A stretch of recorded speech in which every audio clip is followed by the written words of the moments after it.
Alright,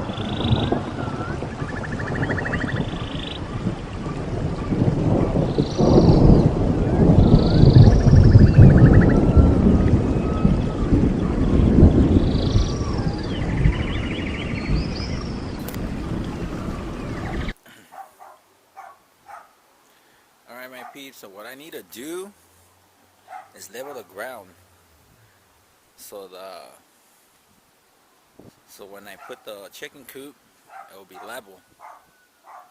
But what I'm gonna actually do, since I don't want the wood to be resting on the soil, then it could absorb and weak up all that, especially when it rains. And then I don't want this to, mold and go bad.